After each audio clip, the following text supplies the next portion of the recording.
Bienvenidos y buenas tardes. Welcome and good afternoon. We are happy that you are here today to join us in celebrating National Hispanic Latino Heritage Month. This month, from September 15th through October 15th, we celebrate the history, culture, and contributions the Hispanic community has made in many areas: music, food, dance, sports, politics, education, business, the military, social services, healthcare, business, and many others. There's no area where you can't find contributions that Hispanics, Latinos have made. Last week, we had a speaker from Nassau. We had two local Latino City Council representatives speak from different areas of the state. Today, our speakers are a sports broadcast retired media member, a Latina state senator, Latina president of the San Diego Community College Board of Trustees. Just so you know, this session is being recorded and the bios of our speakers from last week and this week will be shared with you. As we celebrate National Hispanic Heritage Month with our second celebratory event, let's keep in mind that today, October 11th, also marks Indigenous Peoples Day. Indigenous Peoples Day is a holiday that celebrates and honors Native American peoples and commemorates their histories and cultures. On Friday, President Biden proclaimed October 11th as Indigenous Peoples Day, becoming the first U.S. president to formally recognize the day. For generations, he said, for generations, federal policies systematically sought to assimilate and displace Native people and eradicate Native cultures. Today, we recognize Indigenous peoples' resilience and strength, as well as the immeasurable positive impact that they have made on every aspect of American society.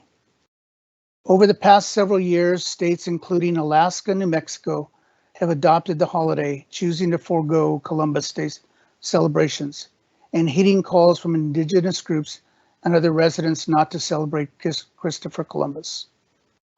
Many around the country, however, still celebrate Columbus Day or Italian Heritage Day as a point of pride in Italian culture. Not all states have accepted Indigenous Peoples Day, and some members of Indigenous communities say recognizing today does not go far enough. It is not yet a federal holiday, though there is a bill in Congress that proposes to make it one. Just note that next year we are planning a Cultural Unity Day to celebrate all peoples and all cultures. Planning will get underway soon. Now a little bit about LIGA. We started LIGA a few months ago. Those of you who are unfamiliar, LIGA stands for Latino Initiative for Growth and Advocacy. We kicked off LIGA on Cinco de Mayo, Mexican Independence Day. Our purpose really is to raise awareness about Latino multiculturalism, importance of intercultural dialogue, diversity, and inclusion. Our mission is to positively impact students, staff, and administrators by cultivating an environment of Latina cultural identity, acceptance, and support. We've kicked off a few initiatives such as resource groups, mentorship programs, recognition events, and we're mapping out advancement opportunities and also working on Latino curriculum development. We are just getting started. If you would like what you're hearing and interested in joining the group, please contact us. You don't have to be Hispanic or Latino. Our group, like BLA, is meant to be inclusive. A little bit about the history of Hispanic Latino Heritage Month. Congressman George Brown introduced commemorative National Hispanic Heritage Week in June 1968 to recognize contributions of the Latino community. On September 18, 1968, President Lyndon B. Johnson issued a proclamation signing into law that we celebrate National Hispanic Heritage Week every year. 20 years later, Senator Paul Simon introduced Senate Bill 2200 to extend the week-long celebration into a month-long celebration.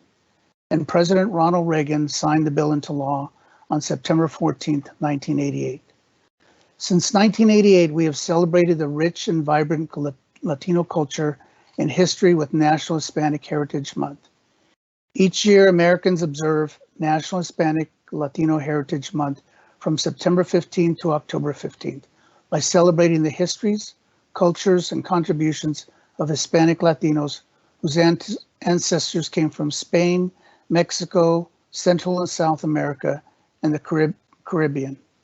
The day of September 15th is significant because it is the Independence Day for Costa Rica, El Salvador, Guatemala, Honduras, and Nicaragua. In addition, Mexico and Chile celebrate their Independence Days on September 16th and September 18th. Also, Dia de la Raza, October 12th, is tomorrow, which falls within this 30-day period. So now, Michelle, I'll turn it over to Michelle Vega, and she's going to present a slide presentation.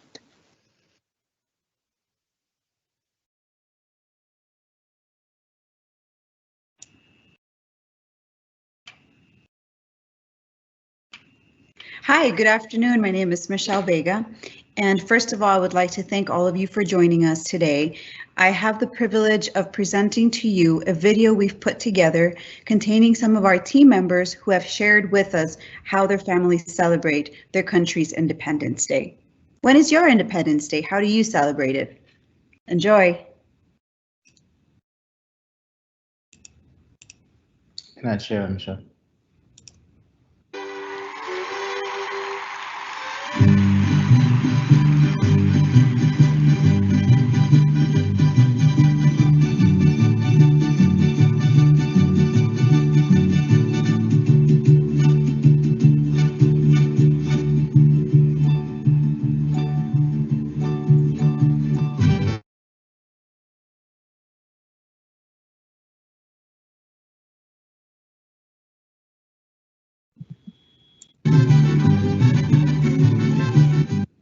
Hi, my name is Deborah Sinnes, and I'm from the Antelope Valley Learning Academy in Palmdale. My heritage is Brazilian. I'm half Brazilian and very proud of it. The Independence Day in Brazil is on September 7th, and it's celebrated with military parades and patriotic performances, and in the big cities, there's fireworks in the evenings. A famous food that we eat in Brazil, of course, includes white rice and black beans and what we call churrasco. Churrasco is famous worldwide for the technique that is used to grill different kinds of meats. It's really fantastic, and we will often accompany the churrasco with what we call farofa. Farofa is made from very coarse flour from the yucca root, and it's sauteed with spices, and it's truly a wonderful accompaniment to the churrasco. A phrase that we are very famous for in Brazil is called que saudade. Saudade is a word that doesn't have a direct translation into English. It means to miss something or to long for something, but those are both verbs, and saudade is a noun. It's a state of being, and Brazilians will say saudade all the time. It's very common, que saudade. It's a wonderful word that is cool to use, that I wish we had something like that in English. So anyway, thank you for letting me share my heritage with you today. Hola, my name is Ana Nolasco, and I work in the finance department at LLAC, and today I'm going to share a bit with you how we celebrate the Mexican Independence Day in the state of Oaxaca, Mexico. Oaxaca is a southern state from the city of Mexico, and there the celebration begins the evening of September 15th in the Zócalo with live bands, music, dancing, and just having a great time with everyone there. At 11 o'clock, the governor then comes out and reenacts the call for Independence Day, like Father Hidalgo did in 1810. Afterwards, there's fireworks, and the dance continues, and music and live bands, and we eat tlayudas there, which are like Mexican pizzas, topped with vegetables, meat, salsa, and quesillo. Quesillo is a string cheese in the form of a ball, and then there they call it quesillo. Here it is known as queso Oaxaca, And they also have mezcal. Oaxaca is also known for the mezcal. So there's plenty of food, mezcal, and dancing. And this is one of the blouses from Oaxaca, handmade, and then also their earrings. So if you get a chance to visit Oaxaca, you'll have a wonderful time. Take care. Cuídense. Adiós.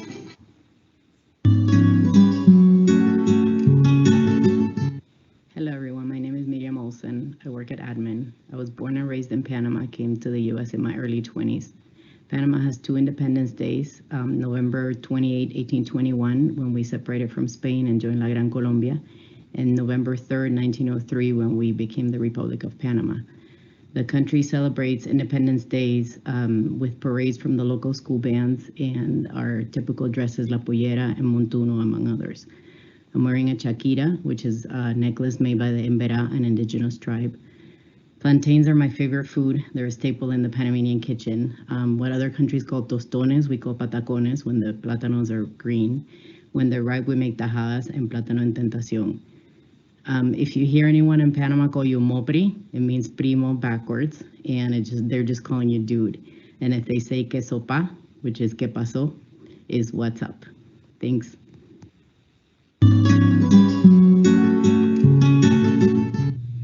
Growing up in a Cuban household with mis abuelos, we would celebrate the Cuban independence in familia, with family, and we would make some of our favorite meals, whether it was arroz con pollo or un carne con papas, and we would just listen to the stories of mis abuelos when they lived in Cuba, or even my dad would tell stories of growing up living in La Habana.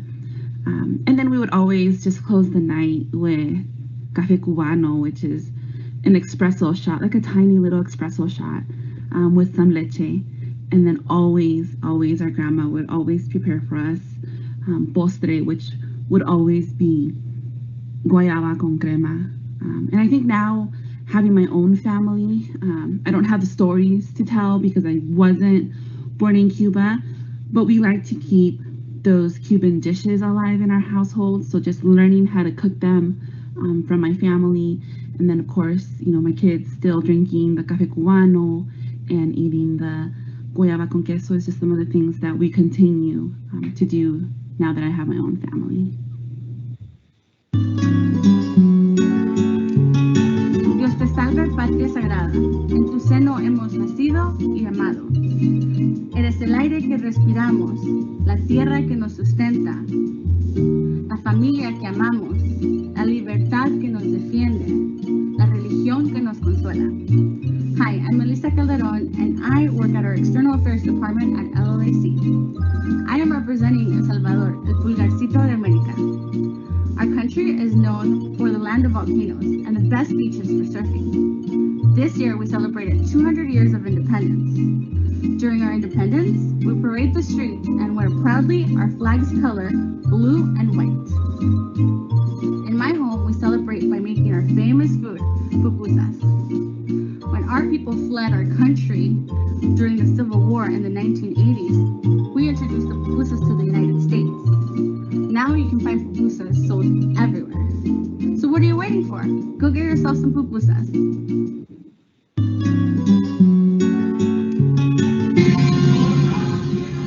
Hi, I'm Francia Peña, the Community Liaison for Los Angeles region, South LA and North LA, and I'm representing my beautiful country of Colombia.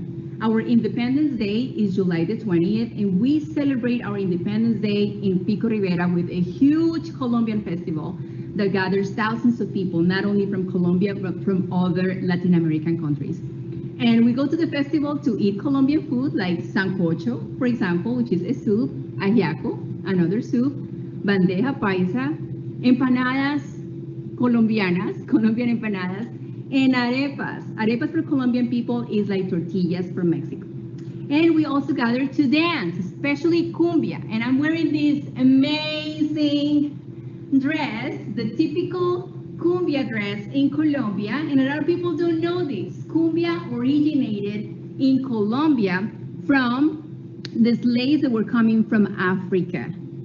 A lot of countries have adopted cumbia, but it originated in Colombia. A beautiful saying in Colombia to promote tourism is the only risk is wanting to stay. So I invite you to go to Colombia. And that's all for Colombia. Happy Hispanic Heritage Month.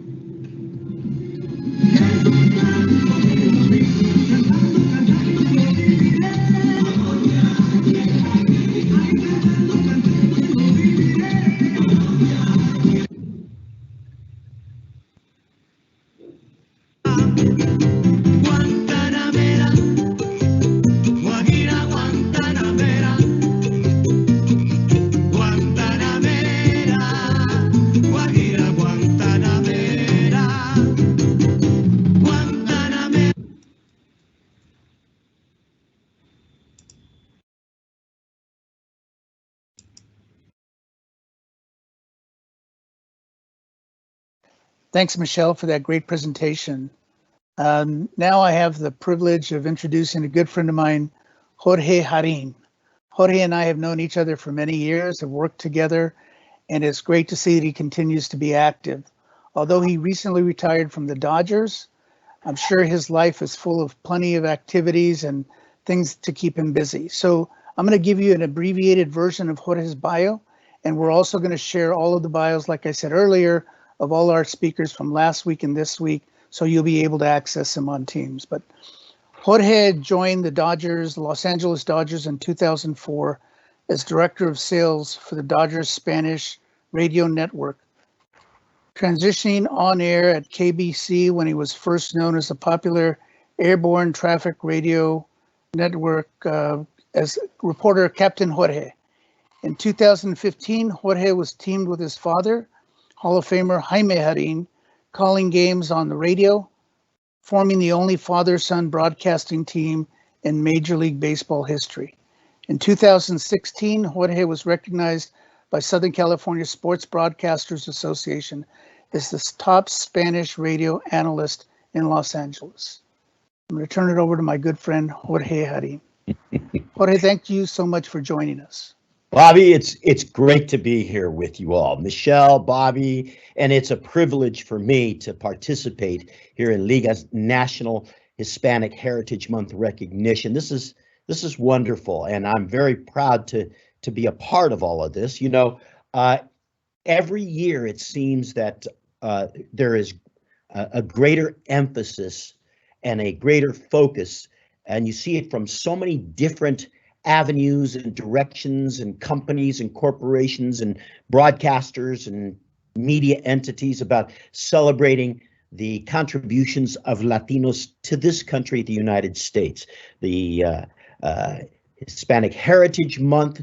And, you know, the beautiful thing about it is in your opening montage, you depicted so many different countries, but even though we come from different parts of the world, many which are neighbors, but nonetheless from different countries all over, we're one of the few that has one language that unifies us all, very common. You could be from Mexico and speak to someone from Santiago, Chile, with the exception of a few words that might have different meanings, but basically we understand each other very well. And it is something that binds us together, that gives us a familiarity with each other, that unifies us as a group, Latinos. We come from different regions, but we come to the United States for the same reasons, basically, seeking better opportunities, as my parents did and as I did as a young man.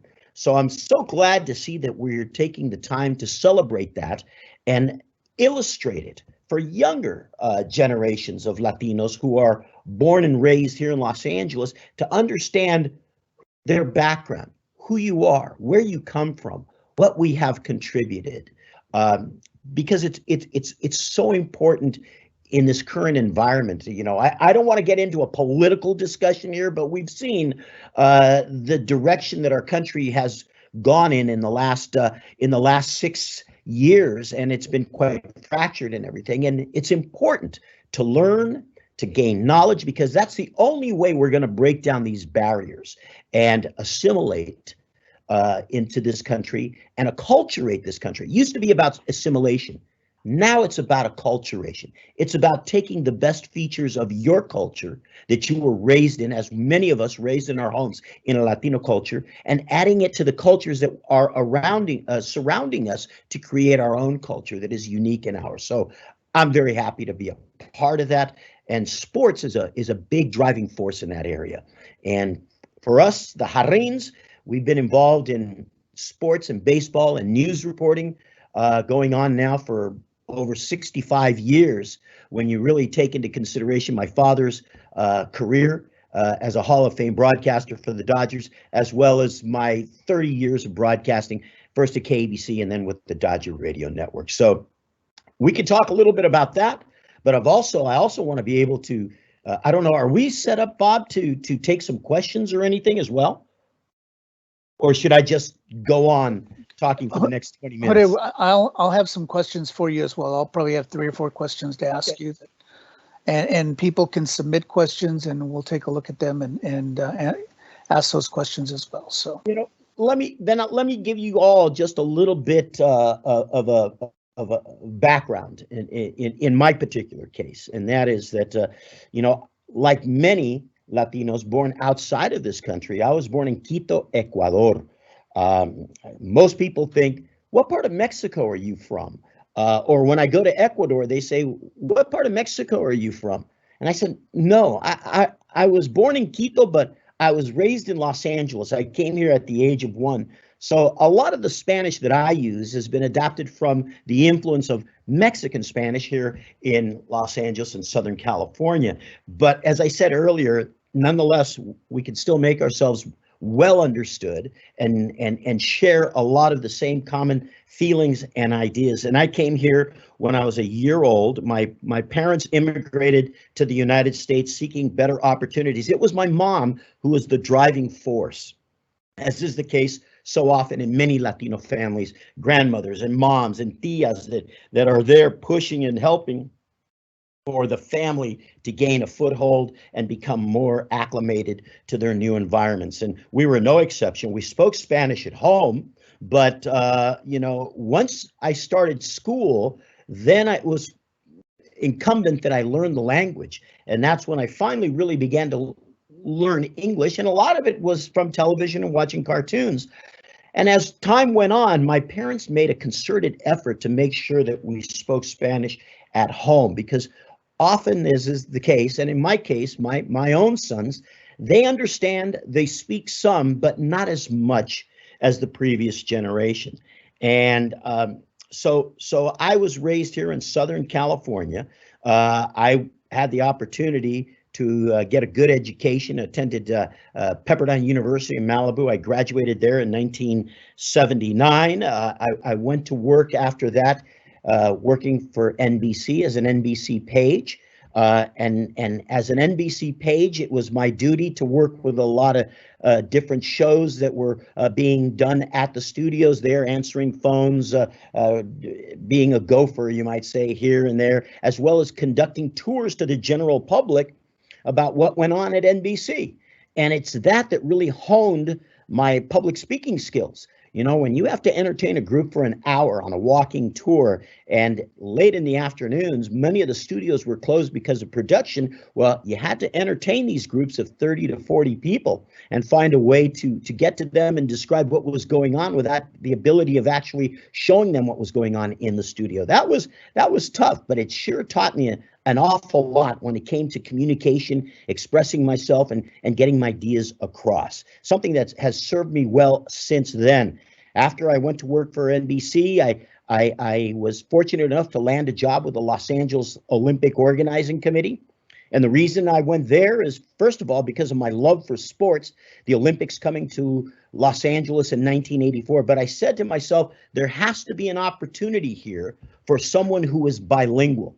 It is so important to try and maintain your ability to be bilingual, speak a second language, because you never know how it's going to really come into play for you in terms of your career goals and your success. For me, it worked out very well because I went to work for the Los Angeles Olympic Organizing Committee, and they put me immediately in the area of public relations. And my job in public relations for the Olympics was to be a conduit of information from the Olympic Committee to the communities that were going to be impacted by the Olympic Games, where there were different venues and different sites and traffic, and what the organizing committee was going to do to help the community there offset the impact of the Olympic Games in their neighborhoods. But at the same time, I was able to also communicate the needs of the community and what anticipated problems there could be to take that back to the organizing committee to come up with solutions and programs to help offset those and head off some problems. As you all know, those of you who are fortunate enough to have been around during the Olympic Games, it was one of the best run games that we have ever seen. The impact to the communities were negated, from traffic to tourism and such like that. It turned out to be one of the most successful Olympics in the history of the Olympic Games. While speaking of the success of the Olympics, I was on a radio interview, and the president general manager of KABC heard my interview, heard me speaking on the radio, liked what he heard, tracked me down, and offered me a position. They wanted to increase Latinos on air at KABC radio. And as part of that, they wanted to know if I was interested in flying in a helicopter every day. And I thought, why not? Some people were like, aren't you afraid? Being in a helicopter every day. But then again, when I was up in the helicopter, I wasn't talking about air collisions or crashes. I was talking about traffic and car crashes on the freeways. And I said, I think my chances up here are much better than those of you, the thousands that are down on the freeways and the commuters. But it gave me a front row seat to be able to talk about all the things that I would see in the course of my morning and afternoon shifts in the helicopter, so that it not only did I talk about traffic, but it put me in a catbird seat to some of the some events that were so important, such as the O.J. Simpson trial and the car chase, the white Bronco. I was there. I was part of it. I was a part of the gaggle of helicopters flying overhead. I was also there for the Whittier earthquake, the Northridge earthquake, the fires that took place in Malibu and such. So I was able to disseminate all that information, getting a front row seat to these major events. But at the same time, as I became more known as part of the morning show and the afternoon show, it also gave me an opportunity to inject a little bit of my culture and who I am, talking about being a Latino in Southern California, pronouncing the names like Figueroa as opposed to Figueroa, or Sepulveda Pass, El Paso de Sepúlveda at times. I would have fun with those kinds of things. And at the same time, I think introduce and remind people of our Latino origins here in Southern California. After my days at KABC, I left there in 2011. By then, I had joined the Los Angeles Dodgers in 2004, as Bobby had mentioned. My first position with the Los Angeles Dodgers was to head up the broadcast sales of the radio network and expand the network. And we were able to expand the Dodger radio network from Fresno all the way to the Mexican border, giving us 15 stations at that time carrying the live broadcast. Then fast forward in 2012, the Dodgers came to me and said, Fox is interested in doing some selected games on television in Spanish. Remember, the Dodgers had been the first Major League Baseball team to have a dedicated Spanish language radio broadcast, of which my father had been a part of since 1959. And they had seen the value of the growth of the Latino communities in Southern California. Walter O'Malley was struck not only by the language, but the culture, the architecture, the influence in Southern California. And he made a conscious effort to say, I'm going to include the Latinos in their own language by providing a broadcast. He was a visionary. He was the first amongst Major League Baseball, putting pressure on other teams to follow suit and broadcast their games in Spanish and make it available to everyone. Because after all, at that point, it was about building the following of baseball in this country. And then in 1981, Fernando Mania kicked that into high gear. Fernando Valenzuela created more baseball fans than any single individual that I can remember. And he did it in 1981, in the year of a baseball strike, when people were very upset between Major League Baseball owners and players. But here comes this young man from Echahuaquila, Mexico, out of nowhere, and took the country by storm, winning his first 10 games, 8 of them by shutouts. He was a true Cinderella story.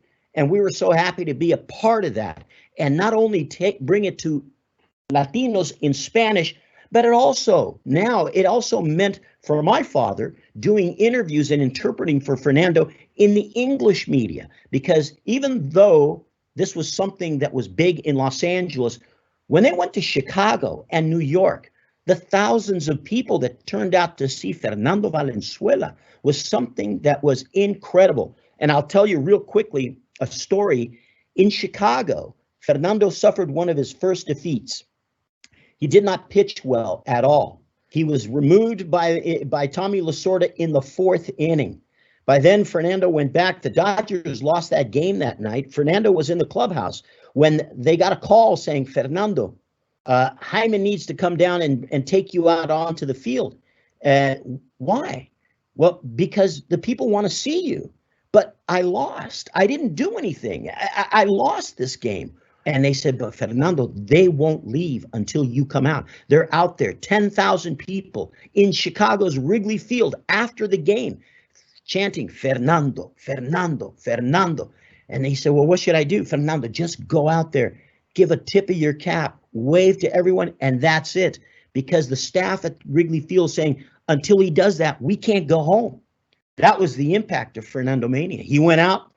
All he did was wave. The crowd was so happy to see this young kid again. He waved to them. He left, and everyone was able to go home. In New York, hundreds of news reporters and writers and stuff would all gather at the Dodger clubhouse at that time to get information about Fernando. So he created something very, very special. My father had been a part of this for many, many years. I was charged with selling the broadcast, but as I said, in 2012, I was asked to do some selected games with Manny Mota. We did about 35 games. The next year, they upped that to 50 games. And then in 2015, they decided to do all the games in Spanish. The Dodgers then moved Fernando and Pepe Iniguez to the TV broadcast, and I was asked to join my father in the broadcast booth as his partner, and we became the first father and son broadcast team in Major League Baseball history. And that's something I'm very, very proud of. In 2015, we began an incredible run of going to the postseason every year that I had been behind the microphone. My father, when he first joined the Dodgers in 1959, when they came out from Brooklyn, he had the opportunity in his first year to go to the World Series, Dodgers and the White Sox at the Coliseum. And the Dodgers won that in 1959. So here I had an opportunity in 2015 to follow in my father's footsteps along that same line. However, as you all know, we did not win in 2015, but in 2016, the Cubs, we went to the National League Championship, and the Cubs beat us then. They went on to win the World Series. 2017, we made it to the World Series against well, I say the hated Astros, but we all know the history of that. The Astros, and then the following year it was the Boston Red Sox, and then we were knocked out early in 2019. But in 2020, finally, we made it, and we won it all. And with that, I decided, well, I've been to the top of the mountain. I'm going to take my time now. My father is going to continue on, but I'm going to retire. And at the age of 66, I ended my broadcast career with a World Series ring on my finger, and very happy to do it. And now I am here with you all today. Even though I am retired, I feel more busy than ever because my mom passed away in 2019. And my mother, who was the driving force that kept this household together when my father was constantly on the road and gone, and even on the days that he was home, He was at the stadium all the time. So they had a wonderful partnership, and I credit my mom for everything. And she instilled in us a pride and an appreciation of all the blessings that we have had, because we've worked very, very, very hard, maintaining more than one job at a time at times. And when my mom passed away in 2019, we made a promise that we would establish a foundation in her memory, and it's called the Jaime and Blanca Jarrin Foundation, with the idea that we're going to raise money for scholarships for students, for people who need help to realize their dreams. Just as we came to this country to realize a better life, we want to continue helping in any which way we can. My mom would say, you can't solve all the world's problems, pero puedes poner tu propio granito. You can put your own little grain of sand. Sometimes what we do, we look at what we do and we say, hey, this is a drop compared to the ocean. But when you look at the ocean, isn't it just a collection of drops? That's what it is. And if we all put in our own little drop, we can make for a better place and a better environment and a better community for those of us who have chosen this country to make our homes our living. So I'm involved in that at this time. We just had a fundraiser. We're in the process of giving out scholarships on our website. Those of you who are interested, you can go to the Jaime and Blanca Jarrin Foundation to find out more. But we're small, but we're growing. We gave out 13 scholarships last year for $50,000. We're trying to match that now. And there are those out there from different parts of the education community who are joining us, and we hope to offer even more to many, many more students. So that's basically me in a nutshell. And let me just check here how we're doing on time. And okay, we're about 20 minutes in now from what I can go on forever and ever and ever. But I don't know, Bobby, if you have some questions or anything, or what direction you want to take this in, but let me know. Hey, Jorge, thanks for sharing your story, and I've had the good fortune to know some of it personally. But yes, if you can talk about what has been the biggest influence in your life in terms of besides your father, in terms of influencing the direction that you took, and words of advice to students that might want to get involved in the media or broadcast journalism or sports reporting, what would your advice to them be? Well, persistence is the most important thing. You can't give up. You just can't give up. You don't give up on your dreams. You might put it on a little shelf for a little bit when you feel kind of beat up and not getting anywhere, and then you bring that back off of the shelf again, reinvigorated, and go for it. Here's the thing. I've been very fortunate in that for me to select one great influence is very hard. Obviously, my family comes first. They have been the real influencers in me in terms of my work ethic and not being afraid to fail. That's the most important thing. Don't be afraid to fail. Number one, if you fail, you're the only one who's going to remember it after a while. People forget. People have short memories. So you don't give up. If you fail, you learn something. Every failure is an opportunity to learn from. Next, education. Every opportunity to gain knowledge, whether it's in a formal environment, such as a school, high school, college, all the knowledge that you absorb in that process, both in and outside of the classroom, helps to shape you as an individual. If you want to be involved in the media, if you want to be in front of the camera or behind the camera, whether you're a writer, whether you are adept at organizational skills, being a producer is someone who brings all the elements together, but who's willing to take a back seat and not be in front of the camera. There are so many different opportunities within media, but the main thing is, don't be afraid to fail. Now, when I was offered my first position in broadcasting up in the helicopter, I had no idea how this was going to work out. And if it worked out, great, and it did.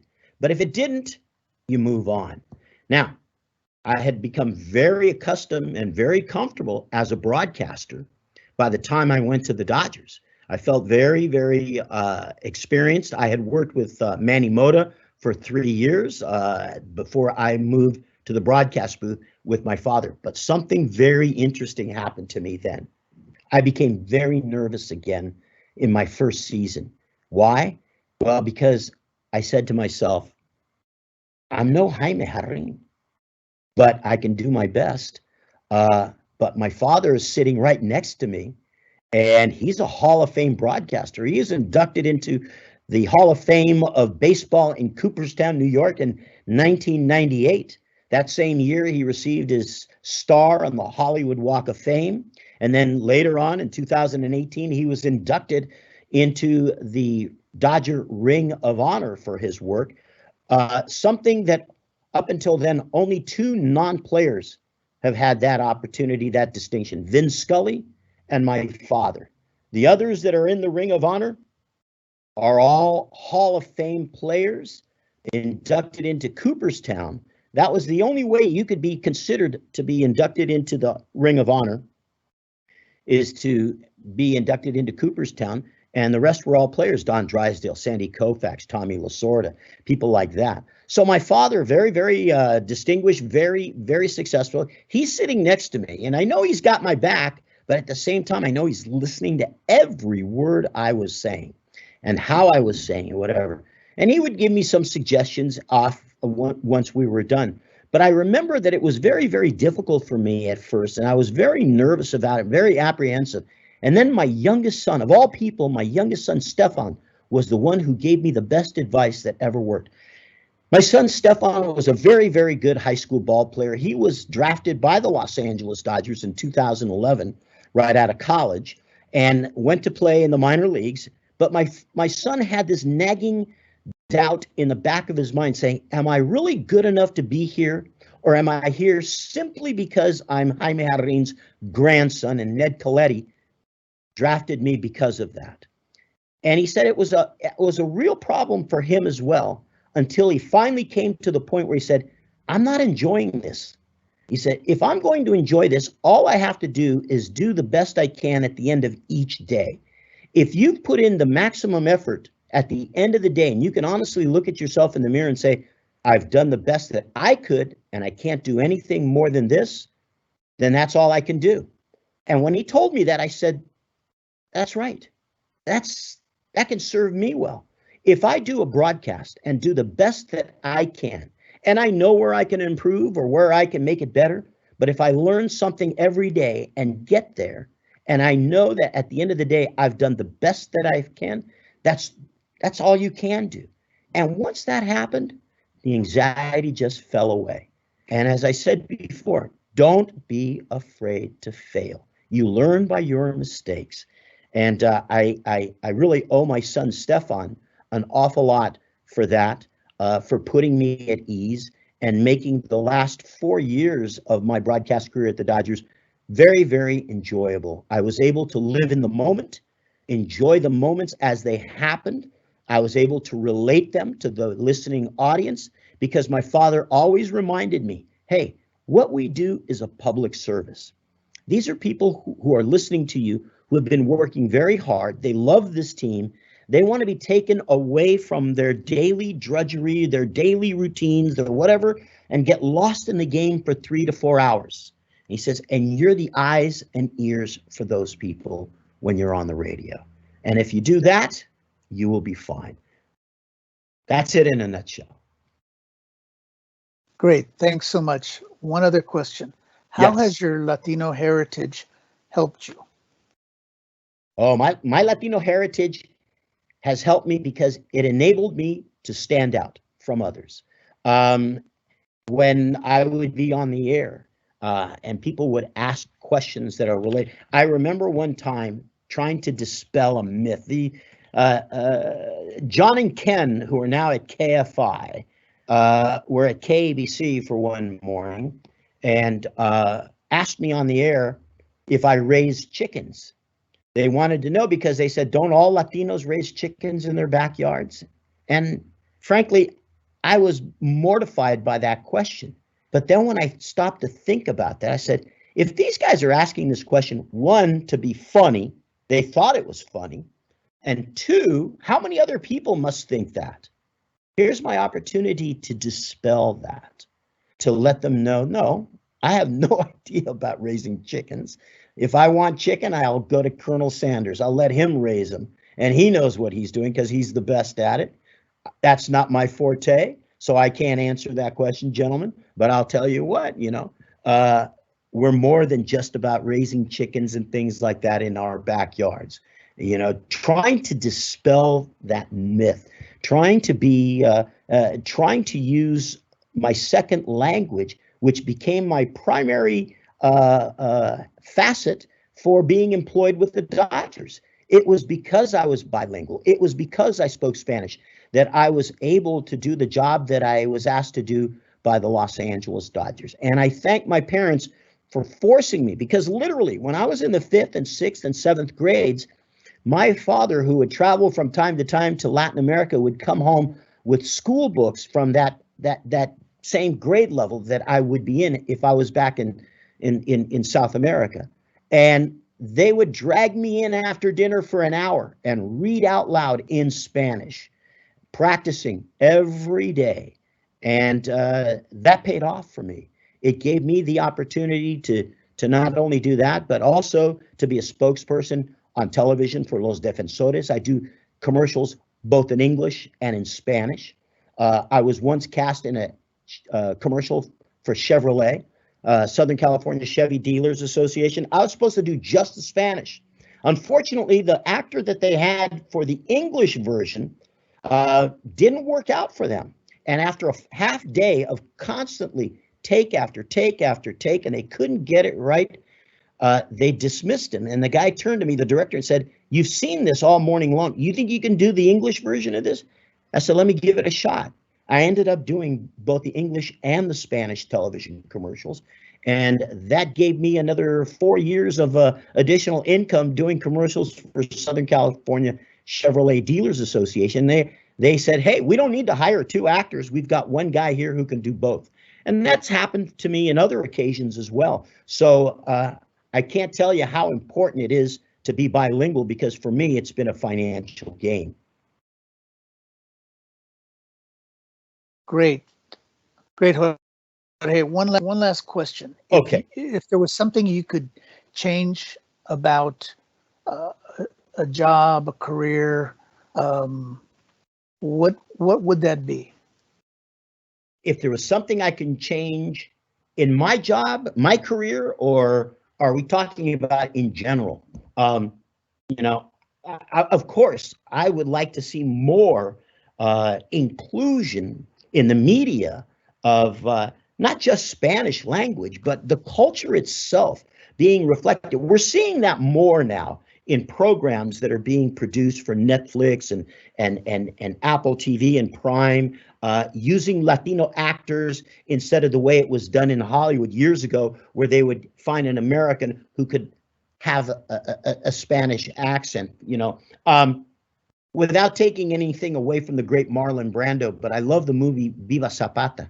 But it was Anthony Quinn who played his brother, a Latino. But couldn't they find a Latino at that time to play Zapata? But instead, and believe me, they settled for Marlon Brando. That's not bad, because he had a lot of cachet at the box office, a Marlon Brando flick, of course. But, I would like to see more inclusion of the culture itself and and the way we look at things, for people to gain a better understanding of who we are as a culture, who we are as a people, and where we come from.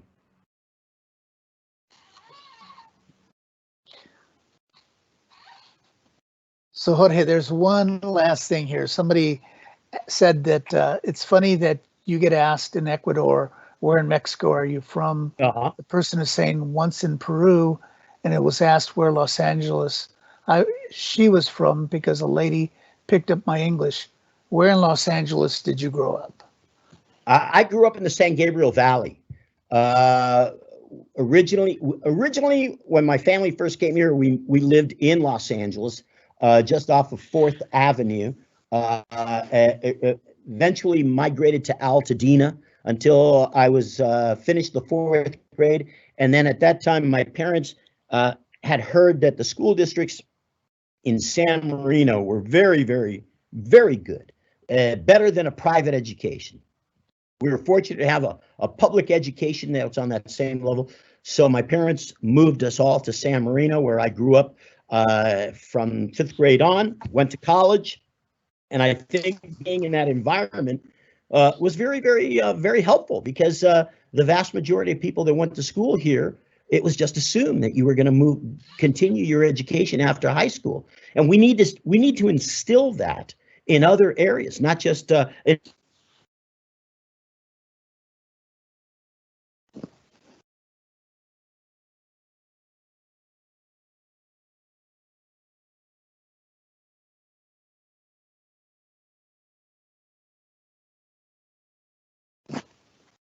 I think we're having some technical difficulties here. So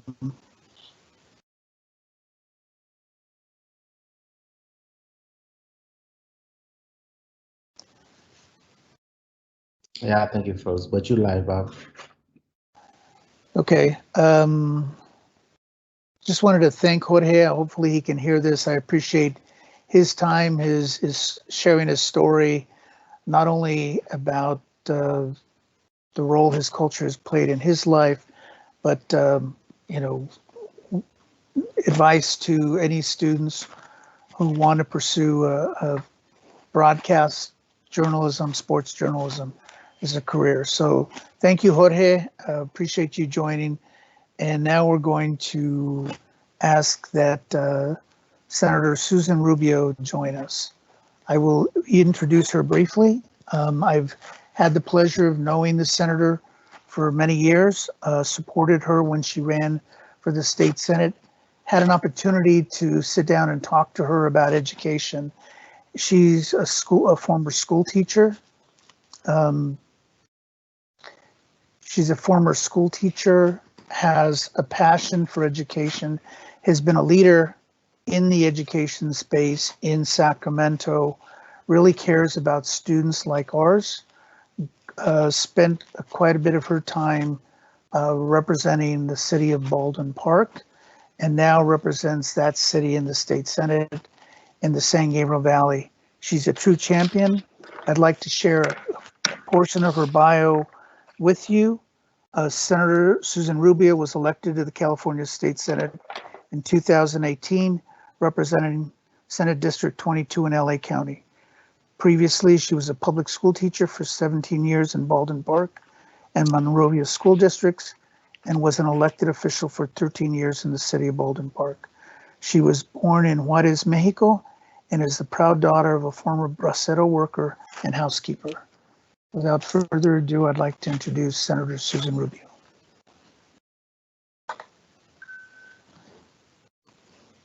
Hi, how's everyone doing this afternoon? So good to see all of you today. Well, first of all, it's an honor for me to be here with all of you today, especially trying to inspire students, which has been my passion. And of course, being that it's National Hispanic Latino Heritage Month, I'm always honored when I'm invited to be part of this.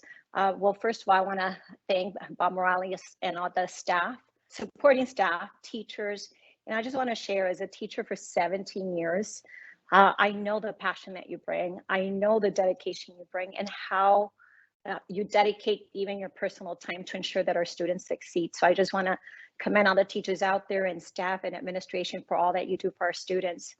But before I do move forward with telling you a little bit more about my story, I know that Bob introduced me. I wanted to, and I'm speaking directly to all the students out there, I want you to think of something before I move forward. I want you to think of a theme that I want you to remember at the end of this conversation, and that is changing your circumstance. It's very simple, changing your circumstance. And at the end, I'm going to bring it back and discuss the same theme and see if we've learned something from my discussion.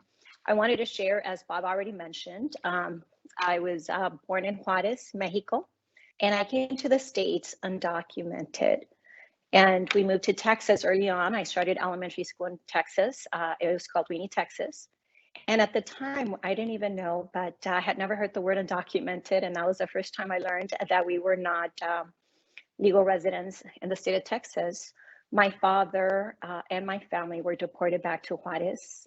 I was 4 going on 5, and we ended up moving to Los Angeles. Los Angeles area is called Pico Union, which is one of the most dangerous places, well, at least at the time it was, where a lot of immigrants came from other countries, but it really was filled with drugs, gangs, violence, all the elements you don't want your children to be around.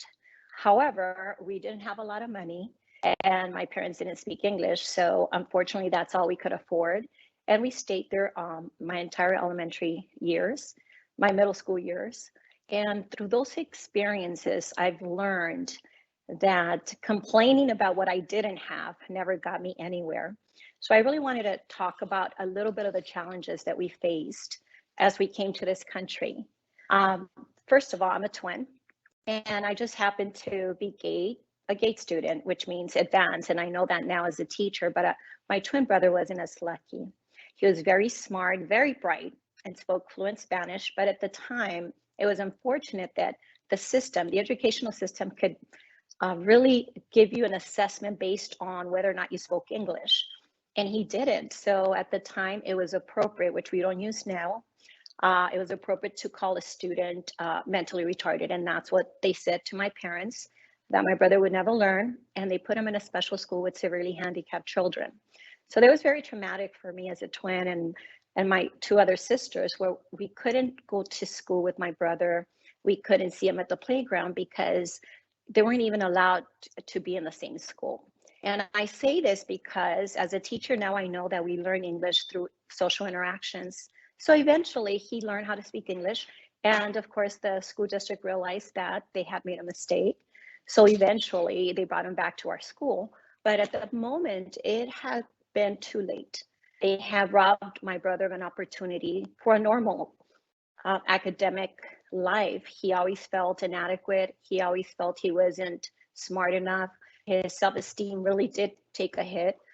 He always felt like he could never catch up to me, which was very difficult because we were twins. And at the end, he stayed in school. And as soon as he was old enough to drop out, he did. And as soon as he was old enough to move out of state, he did. So when I think of some of the moments in my life that shaped me as an adult today, that is probably the biggest one, because and later in life, I became a teacher, and I did so because I always felt like at the time the school district didn't do enough. And I wanted to help those students whose parents didn't speak English like mine. I wanted to help the students that didn't have money like my family. And I wanted to help the students that really didn't have any role models. I didn't see anybody that looked like me in my schools. I didn't see anybody that looked like me as police officers, as doctors. So I didn't really have anybody to look up to. So eventually, we went to high school, and my sister and I decided we wanted to go to college. And even in the 80s, which is not too long ago, one of our counselors felt we weren't college material, and he told us that we were not college material. He told my sister that she would just get pregnant and have kids. And we didn't believe him, but he did derail our dreams to go to college. So her and I didn't go to college for a while. It wasn't until I was 25 that we both decided, why don't we try it out? And I want you to keep this in mind, because I imagine that a lot of the students listening are young. And so you may be in a better position than I was to go to college right after school. And I was lost for a little while. And what I mean by that is, I didn't have a path. I didn't have plans for the future. And I was just trying to find my way. It wasn't until I went to college, I started a Los Angeles Community College. That's the only college I thought where I may belong. I know it's a challenging place for some of us that are Latino, immigrant, second language learners. So I thought that would be an accepting place. So I started there. And shortly thereafter, I realized that I could compete, that I was just as smart as any other student in that campus. And then I moved on to Azusa Pacific University, where I got my teaching credential. I have a bachelor's degree and a master's degree in education. And I tell you these stories because I need you to think of a theme that I started with: changing your circumstance. We weren't rich, We didn't have money. People told me I couldn't go to college because I was in college material. But every step of the way, I knew that it was up to me to change my circumstance. So after I graduated from college, I decided to become a teacher. As I mentioned before, I was a teacher for 17 years. And that really opened my eyes in a much broader way, in that I was able to see some of our families struggling. They didn't have food. They were struggling with housing. They were really behind, and they would always come to me for help. And I would always try to connect them with services, housing, clothing, food, but it became a little too much. So I started getting involved with nonprofit organizations to see how I can help them. And eventually I became an elected official. That means I ran for office in the city of Baldwin Park. I knew that as a teacher, I couldn't help everyone. And I thought that if I became a local elected leader, I may be able to use more resources to help the families, and I did. So I became the elected city clerk of the city of Baldwin Park. 4 years after, I became a council member for 9 years. And then recently in 2018, I decided that my dreams were bigger. For that young girl in high school that was told she wasn't college material, I decided my dreams were bigger than that. At least I believed in myself now. I knew that I could do it. And even though there were so many people telling me that I couldn't run for office, I did, and I won. So I'm standing here before you as one of 40 California state senators. And recently, because I got elected and my sister also got elected, we became the first sisters in California history to serve in the legislature. So I wanted to share these stories with you because I wanted to make sure that you hear what I'm saying, and that is that I'm exactly like you. I was where you were at, but I probably would say you're ahead of me. You're still in school. You're still young. You still have an entire lifetime to change your circumstance. And I wanted to share that it took me a long time to get there because I didn't have any role models. And I know that your teachers, your support staff, everyone that you come across these days is doing everything possible to help you succeed, even though at times it's hard, even though at times you think you want to give up and that you can't do it. I want you to continue to think that at any given point, it is up to you to change your circumstance. You know that I was undocumented. I didn't give up. My parents didn't have money. I didn't give up. I grew up with gangs, drugs, violence, and got caught up with things that I'm not very proud of, but I didn't give up.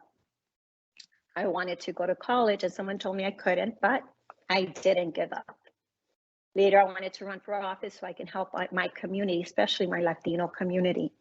And every step of the way, people kept saying, you're not going to be successful. But I still didn't give up.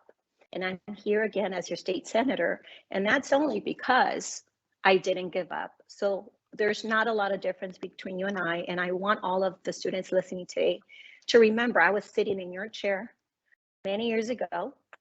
I also was wondering what I was going to do since my parents didn't have any money. They still don't speak English. And I want you to hear that.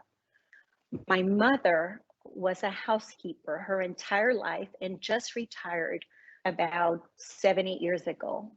My father came to this country as a bracero. That meant it was a program that was designed to bring a Mexican nationals to the United States to help them with agriculture because they didn't have enough people that wanted to work the fields. And he did that for many years, breaking his back. His fingers were always full of blisters, but he still didn't give up either. My mother eventually just decided that since she couldn't help us with the language, she couldn't really help us with money, she just makes sure that we went to school and got a good education. So to all of you listening, I just want you to remember that it is up to all of us to change our circumstance. And it's not going to be easy. So I'm not going to lie about that. You're going to get knocked down, as I did many times, but you're going to have to get up. And you are going to probably be discriminated against, like I was many times. And you're just going to have to fight harder. But if you put your mind to it, you'll see that you can do it. And at the end of the day, you'll be where I'm at, saying, no matter what happened, I didn't give up. So I'm so honored to be here to share my story, but I want to give you the opportunity for anybody that has any questions. I'm here to answer any questions. Thank you very much. Thank you, Senator. Thanks for those inspirational messages. One of our phrases that we use daily and tell our students to encourage them to not give up is to change your story. So it's interesting that what you say about change your circumstance. So I wanted to ask you, what advice do you have for students and staff about what they can do to be a bigger voice in their community? Whether it's public service, business, education, what can they do to play a bigger role in their community?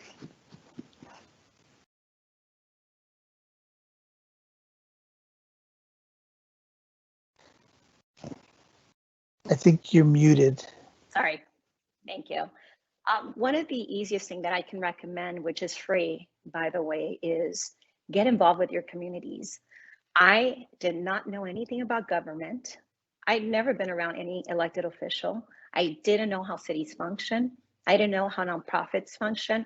But what I did do is volunteer a lot. And by volunteering and being around people that actually ran cities, ran campaigns, and ran institutions like this one, I learned little by little, I learned how to do things. Why was it important for me to get involved? And I call it my free college education because I was doing this for years and learning, and I didn't have to pay. And I was able to see where I can get resources for family, where I can help. And so just getting involved is key to learning, not only, the process, learning what you can do in the future, but learning how you can help others, which is really important.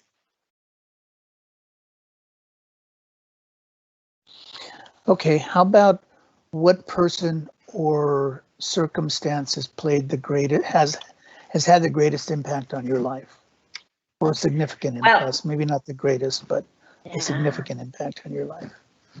Well, I know the popular answer is to say someone outside, right? It could be an elected official, which I have many, or someone, like Martin Luther King. There's a lot of inspirational people, but if you ask me personally in this moment, who had the single most incredible positive effect on my life, it was my parents. As I mentioned, they didn't have anything, but the one thing that they did have, and they taught us, and that was that very stern work ethic. They worked all the time. My father never called in sick, neither did my mother. They always knew that if they were going to help their children, they needed to work. And so at the very least, we saw my parents working every single day. And the job that I do is not easy, but I'm not afraid of it because I saw my parents do it. And it was harder for them. Again, they didn't speak the language. They were undocumented. They didn't have money, but even with all those challenges, they didn't give up. So they taught me not to give up. Thank you for asking that.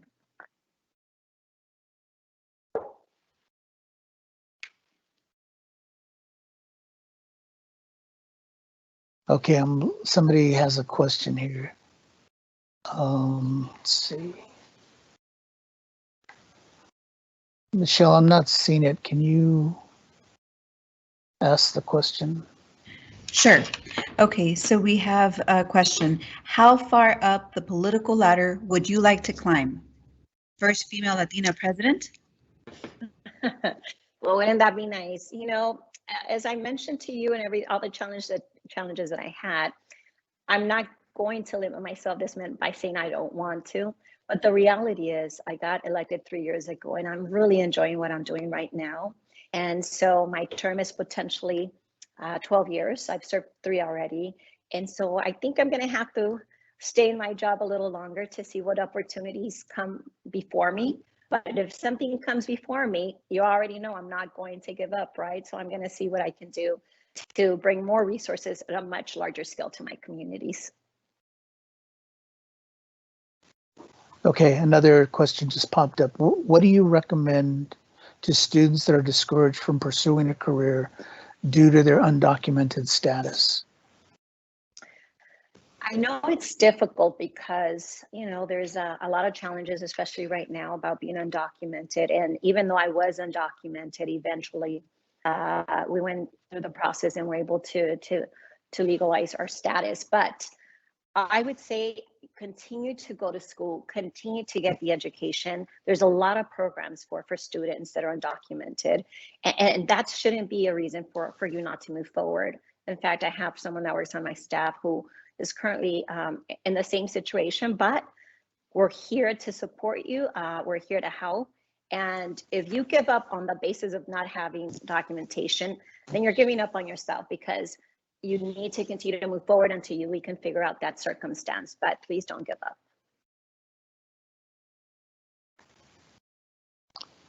Okay, that's the last question we have. Is there any last advice that you'd like to share with our students and staff? And again, we really appreciate you taking the time.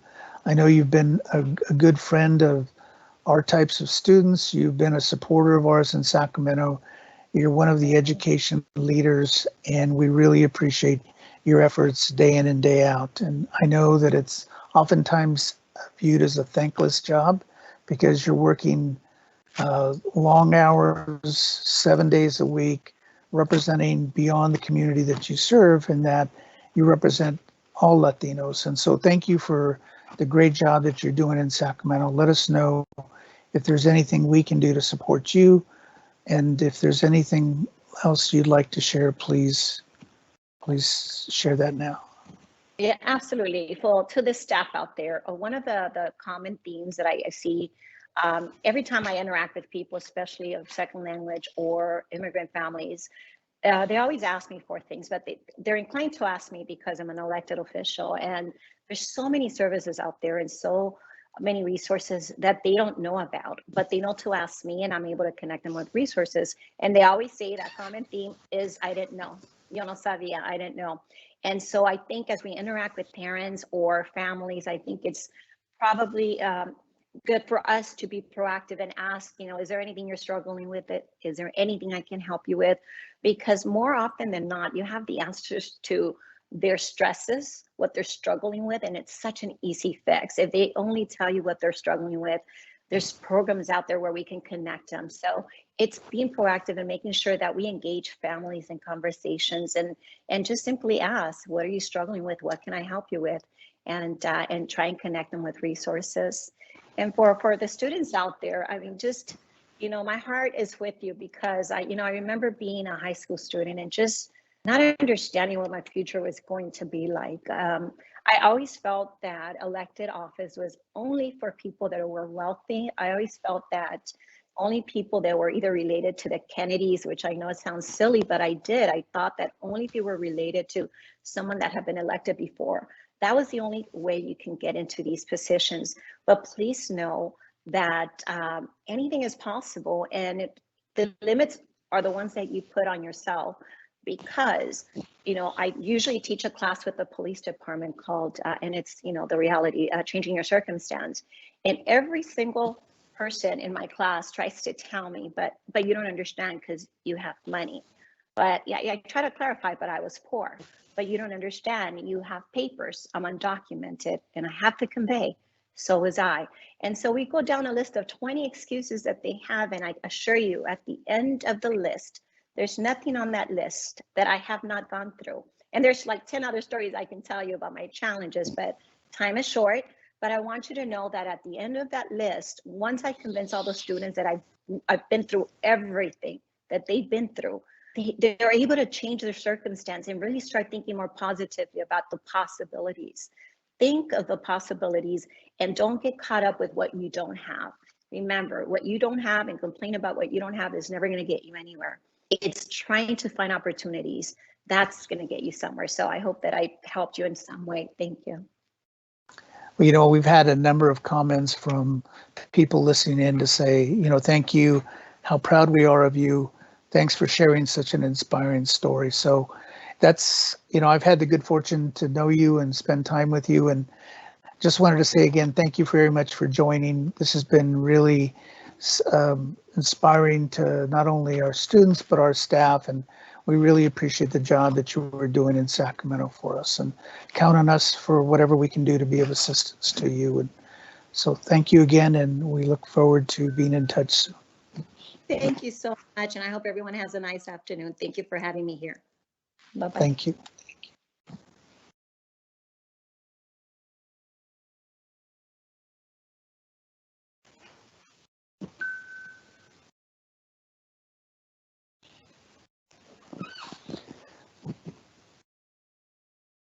So I know we have our next speaker, Dr. Maria Nieto Senor. She's having a challenge logging in, so we're going to give her a couple minutes. If she's not able to join, then maybe what we'll do is we'll do a loteria game in the meantime. So stick with us. The next speaker is trying to get on. Hopefully she's on shortly.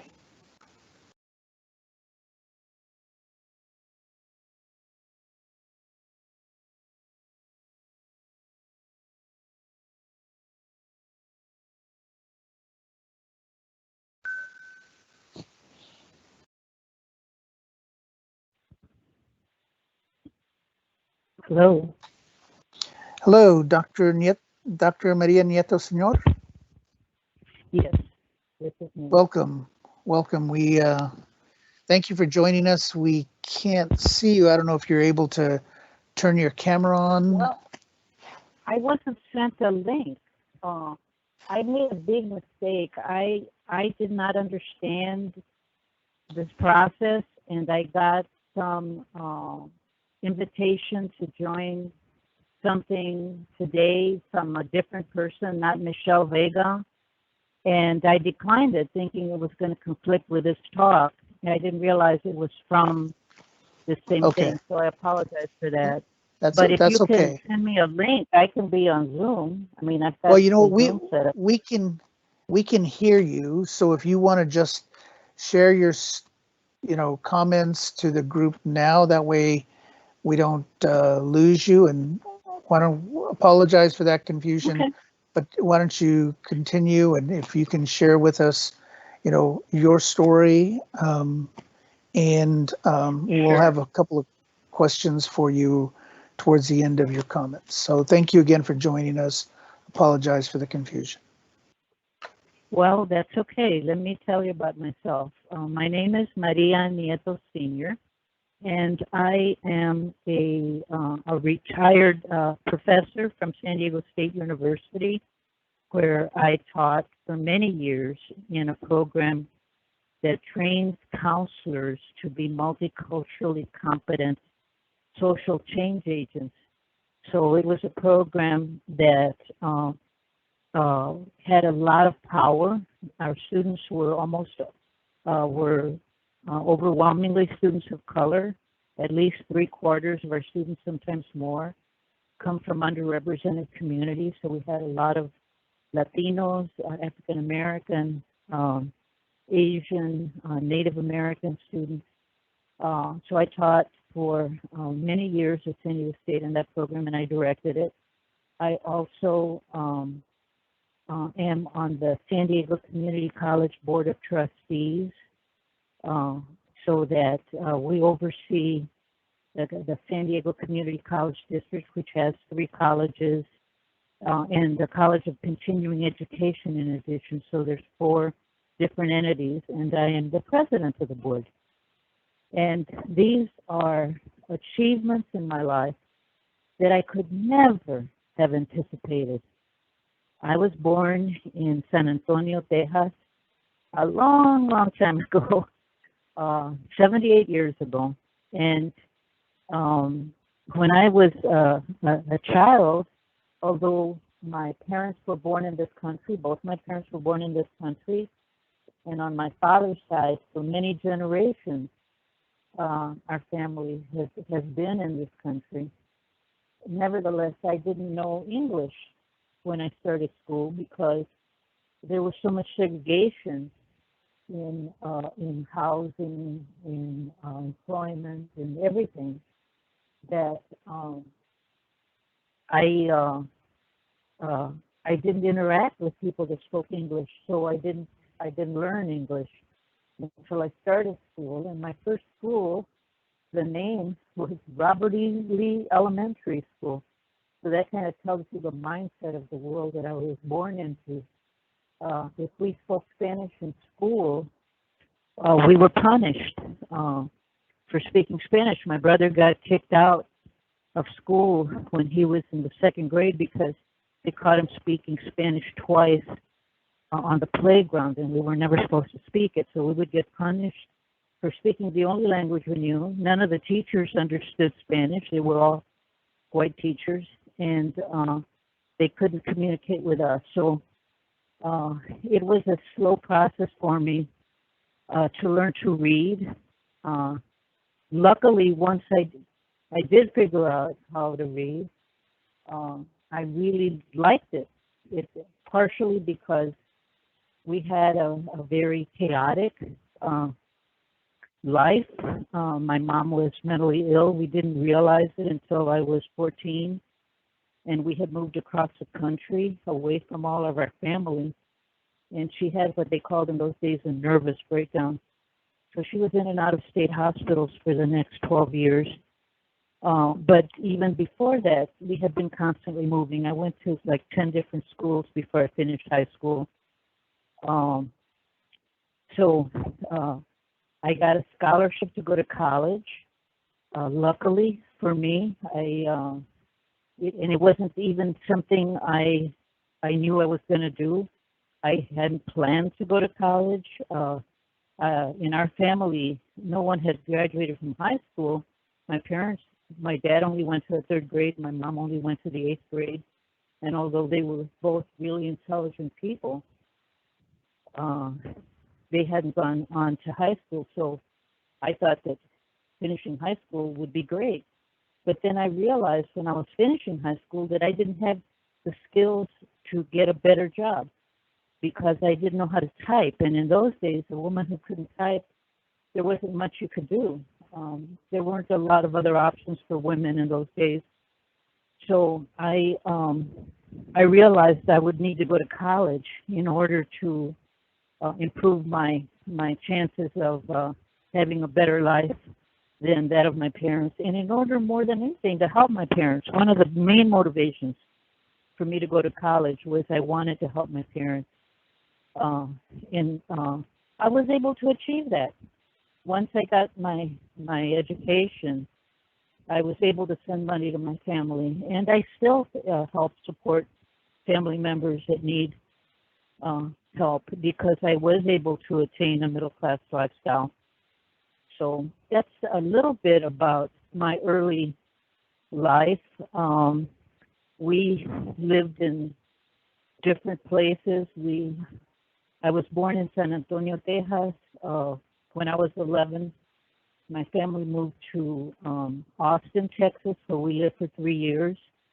And then my mom decided we ought to move to Detroit, Michigan. And so we moved to Detroit. And like I said, we really didn't have much family there, only a couple of aunts on my dad's side. But mostly we were on our own. And you know, there were many challenges. We wound up homeless for a period of time, and then we lived in public housing. And the way that I went to college was I went to talk with a priest who helped me get a scholarship to pay for my tuition at a Catholic women's college, a school called Marygrove College in Detroit. And I needed to live with a family to take care of their kids in order to get my room and board. And so that's what I did. I lived with a family that had 6 children when I moved in, and the oldest child was 7 years old. The baby was 2 months old when I moved in, and I took care of those children. And then in another year and a half, they had another baby. So there were 7 kids, and I took care of those children, and I did all the housework and etc. So I worked really hard to be able to get my undergraduate education, but I was able to get it and to leave school without debt because I had a scholarship and I lived with family that you know, so I didn't need to pay rent. So then I went and got a master's in counseling, and the reason I did that was that I had started off teaching elementary school art, and I really, really enjoyed it, and I really liked the kids. And I was really drawn to the kids that were always getting in trouble. I always felt like if kids are getting in trouble, there's something wrong at home. There's something going on in their life that adults are doing that leads to kids being unhappy and acting out. And so I wanted to be able to help them more, then I was able to as a teacher, and I went and got a master's in counseling. And then once I got my master's in counseling and I started working in the schools, I could see that there were issues with the way that a lot of teachers treated kids. It felt to me like there were a lot of teachers that were in the classroom who didn't really like kids. And yet here they were working with them.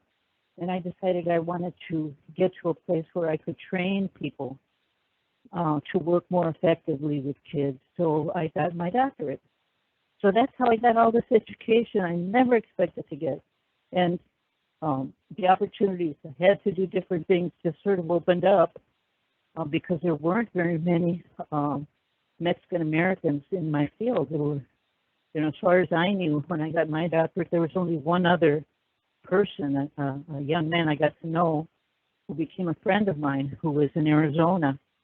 And he and I were the only counselor educators that we were aware of in the whole country at that time.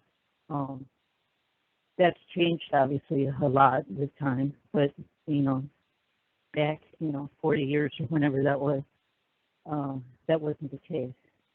So that's how I wound up with so much education. And it's always been driven by my passion to help others, I think, more than anything. My continuing on to school, I would see a need and I would feel like I needed to step off if I could. That's how I got on the college board. There had never been any Latino or Latina on a school board in San Diego. And when I ran in 1990, which was 31 years ago, I became the first board member from a Mexican background that, or any Latino background in the city's history. So that's how I wound up doing that, and I'm still on that board because I believe that community colleges are so important in helping folks get a step. If they've had trouble in high school, they can finish high school in our college, in our community colleges. They can get ESL classes, citizenship classes. They can get all kinds of trades and all kinds of other job training that is really helpful. Or they can go for 2 years and get their first 2 years of a 4-year degree and then transfer and get the rest of their BA degree. So that's what was a lot of what my motivation was, to get on that board and to stay on it. And I'm still on it. Like I said, I'm currently the president of the board. So do you have any questions? Sure. What words of encouragement do you have for our students and staff to continue their education and their contributions to the communities where they live? Well, I really am an advocate for education. It changed my life, and it changed the life of my family. When I began college, a year later, my older brother decided if I can go to college, he can go to college. And so he went to school. Then a few years after that, my youngest brother came to visit me. He was still living in Michigan, and he came to visit me in California. And he liked what I was doing and decided he wanted to do something like that. And that happened. My brother also became a professor at San Diego State, where he just recently retired. And so I changed their lives as well as my own. And like I said earlier, because I joined the middle class, I can help my family, and I do. I still do. I still send money to relatives that need help. So, I want to encourage folks to get as much schooling as is available to you, because it really opens doors like nothing else can. For us that were not born into wealth or Most of us, our families didn't go to college or often go to high school like my parents. Taking advantage of educational opportunities can really profoundly change your future.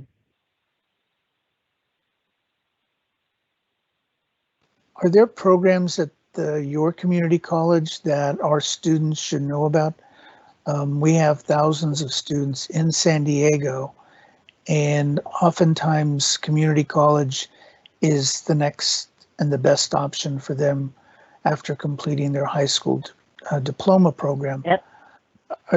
What kinds of programs would you encourage them to take advantage of? Well, there's a lot of programs. One of the main things our students in California need to be aware of is that we have a promise program that's free. That means you can go to community colleges for free. If there's certain conditions, you need to be taking 12 units of classes, and you need to be, but they also give you money for books, as well as for the fees to go to the community college.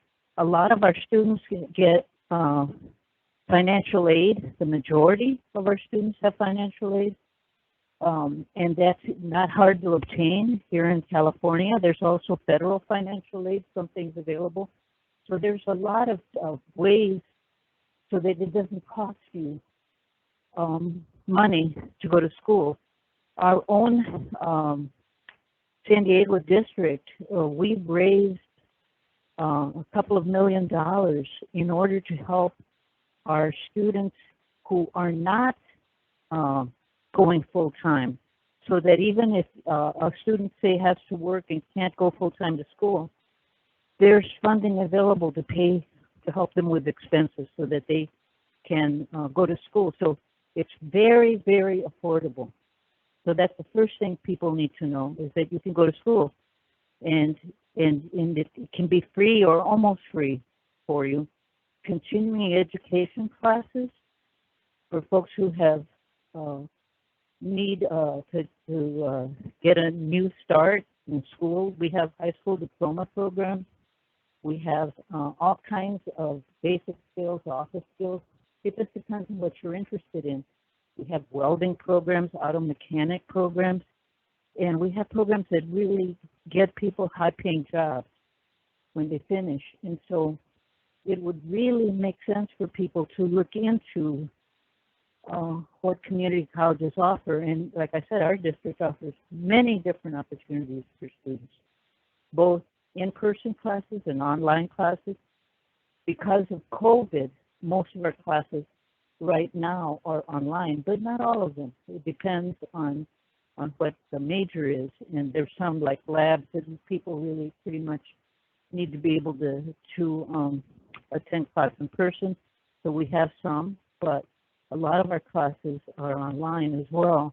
So people can take them from their home or local public library, wherever they can get on the internet.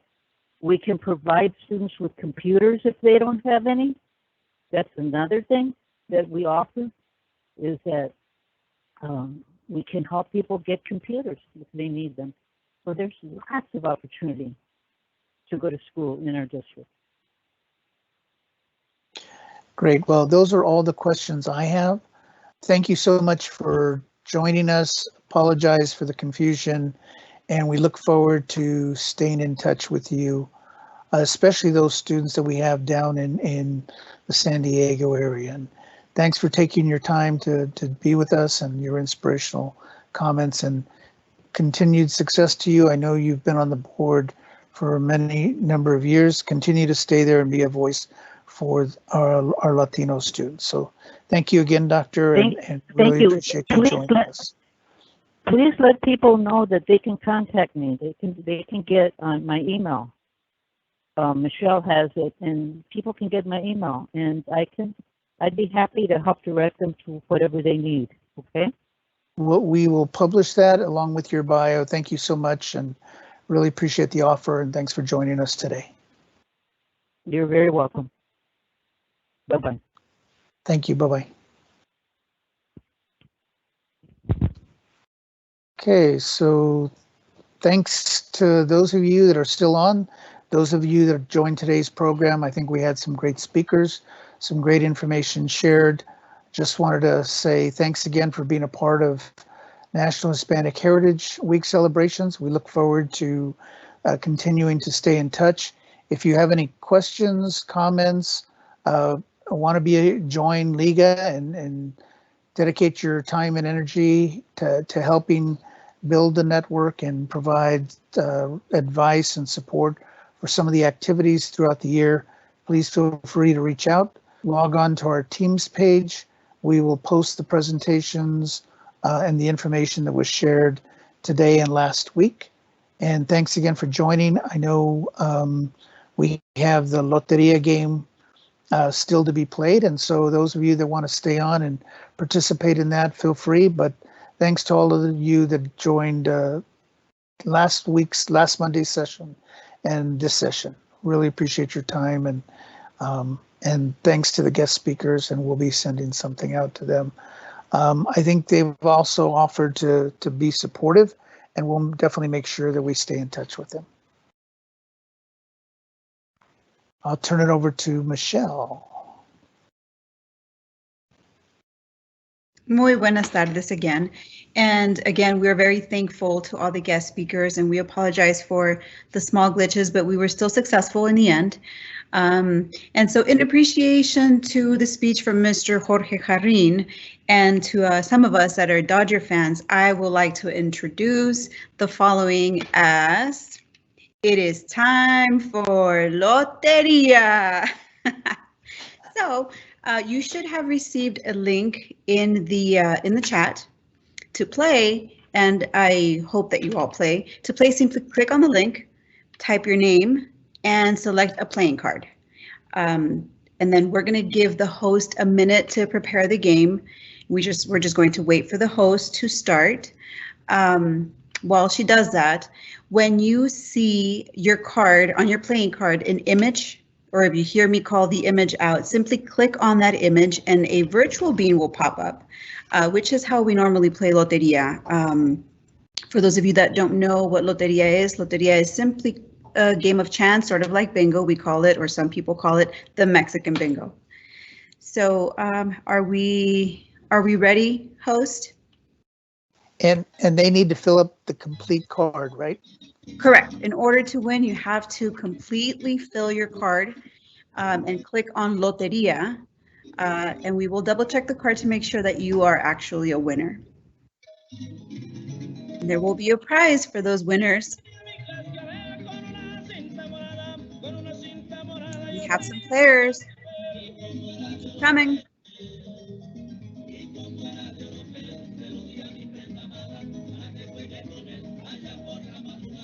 If the link is not working for you, try a different browser, because we did have that happen to some of our players last week. So try a different browser.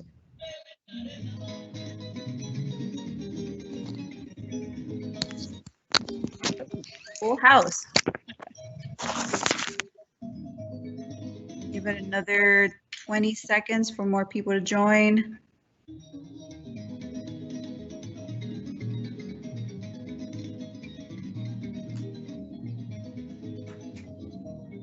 Enjoy the music.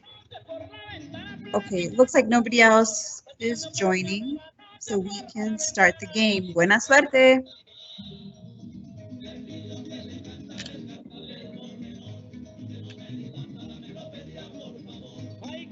La calavera. El corazón.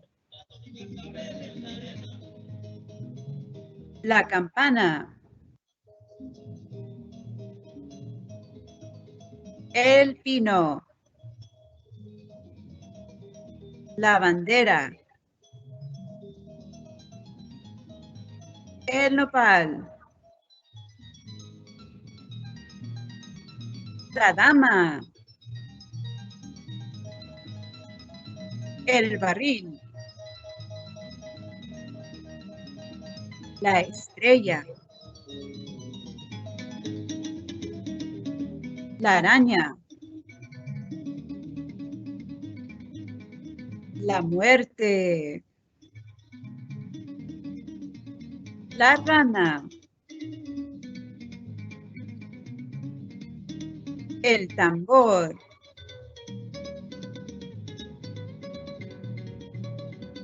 El apache. El mundo.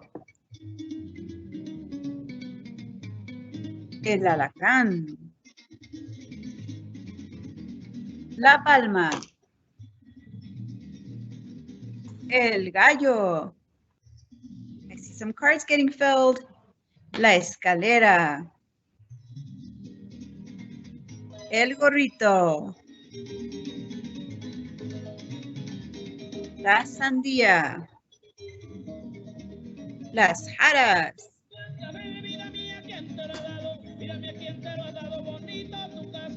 We have a winner? Not yet. Let's keep going. El pájaro. El pescado.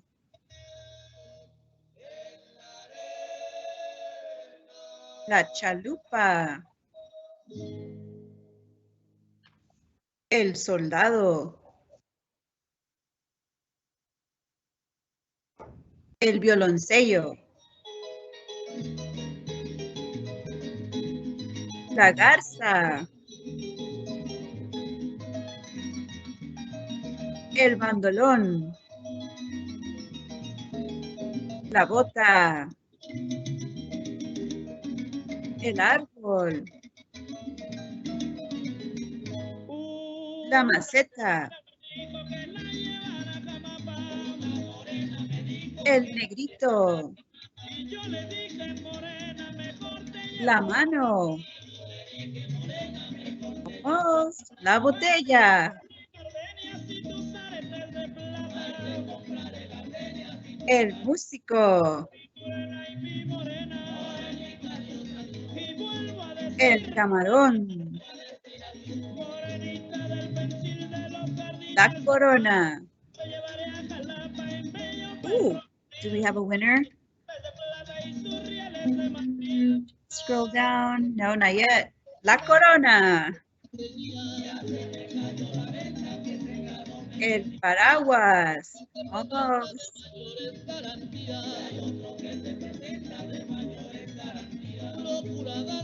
La pera. El cantarito. El sol. El cotorro.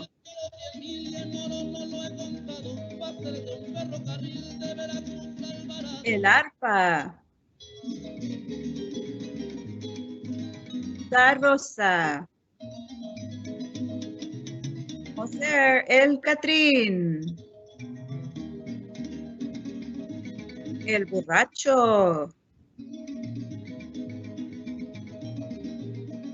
La sirena.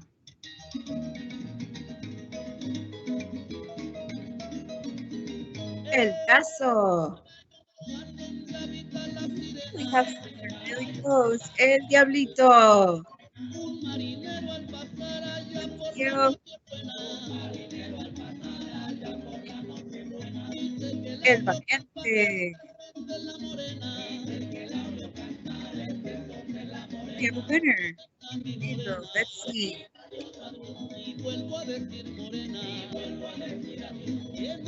Cinco.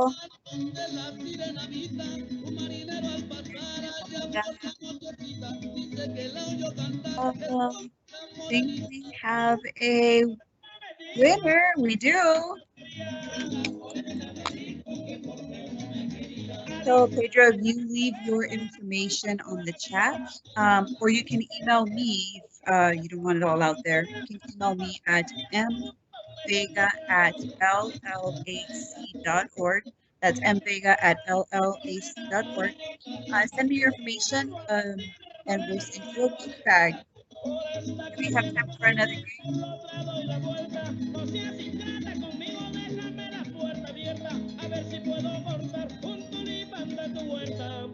So your cards should clear out.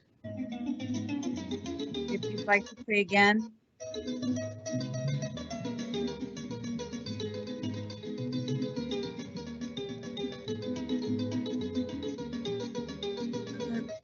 I still see the old playing cards.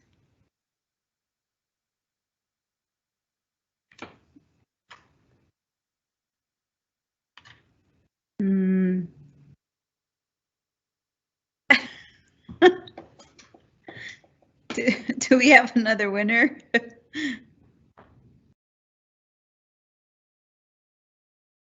Can we restart the game?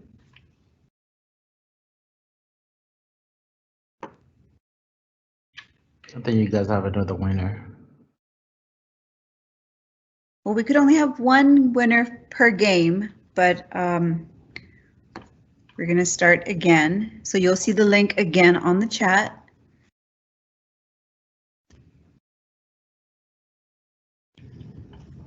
We have some time for one more game.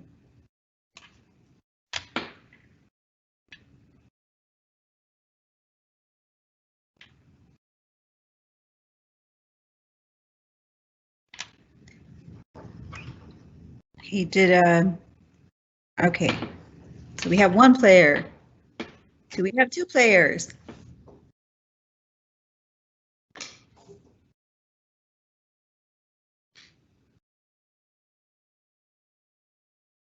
We have two players. Do we have three? Ooh, do we have five? We'll give it a few seconds for you guys to join, and then we'll get started again.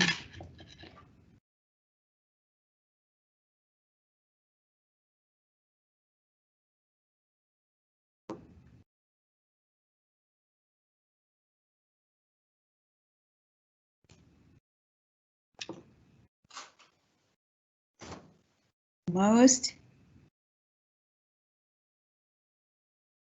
DJ, where is that music? This is supposed to be a fiesta. Uh-oh. There it is.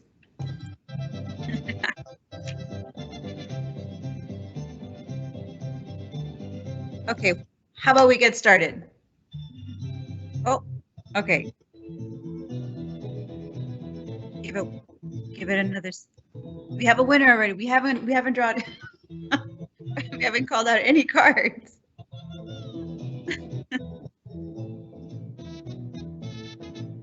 Okay, well, let's get started.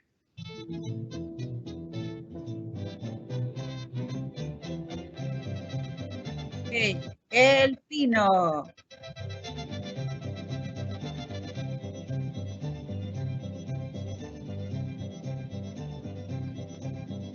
El Pescado. El Gorrito. El Árbol. El Valiente. El Alacrán. El Músico. La Rosa. La Bandera. La Pera. La Estrella. El Arpa. El Diablito. El Negrito. El Catrín. La Araña. La Chalupa. La Mano. El Soldado. La Botella. La Bota. El Apache. El cantarito. El caso. I see those cards getting filled. El tambor. La sirena. La sandía. El cotorro.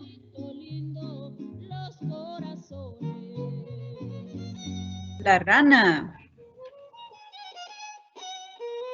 El gallo.